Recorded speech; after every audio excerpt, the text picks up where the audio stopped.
UMDC Keramrai konstituensi ubah bajo pengrup menta kejanmit ulaong bau Presiden Rangba joka Voice of the People Party VPP ubah Arden Miller bersaimoj upersya bankren deketin indi hapo ying dorbar Henry ukurtong MP Pat ubah kipenieng ulakren siklat pathai kubor ba persya yagaketin Henry ngikersan lang yakane usamla bajob ulakren hak jingelang pajba joka parti NPP kabalong menta kejanmit hak senyong lajker hong is khasihil kebahap hamau kenreu konstituensi.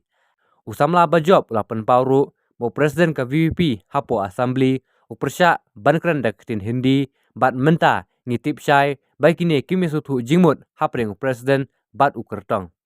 Ngikwa ban tip syai baka VVP kayeng hakano kanong rim ba balai ke jingkeren jongu presiden bat ukertong kaya pher bat balai kim long lang keju kesur ong usamla bajob. Ngayon iba presiden yang kawai ka political party bat ukertong jong ka ju ka political party kim yahab jingmut. Balay nga ang kata marhabap ngayon iba kilek file ya ka nomination menen ukertong jong ka VPP uang ba ngikersan ya kata ban keren ya katin hindi. Henry apa ngipet pat yung presiden na po assembly uang ba ban keren ya katin hindi ngipersya. Tetang hantaru ngelayu iba kadang kejingnya pihak jengmut hapadang presiden bat ukertong jong kane ka party. Ngikwa kajing syai ka stand ke jongki. Hatu kajingong jong presiden bat jong kurtong balai kaya pihak balai kamdang lang kaju kasur.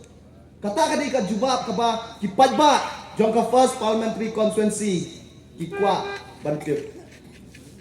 Presiden uang mengisi ikitkar Henry ukurtong uang ba nginhapan pet ya ka interest jong ki non tribal ru hapo ka state ka jong ni.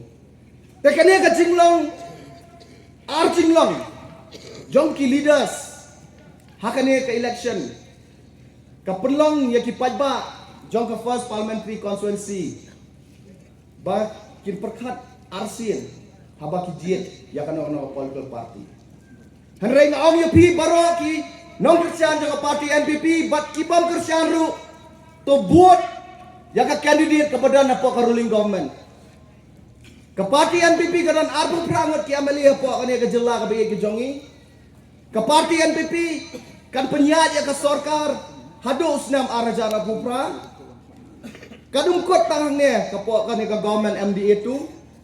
Nakaliang jonga kungway na ki party leader ki baret jong ka parti NPP ngayeng hamne hapo kani ka sinong laj kerhong ban pani ka jingkersan napi baro na kabenta ka parti NPP kendang ba nginla ban wanra bon ki jingkela bon ki jingmentoy na kabenta kani ka first Shillong parliamentary constituency nitip hakepor ki balarem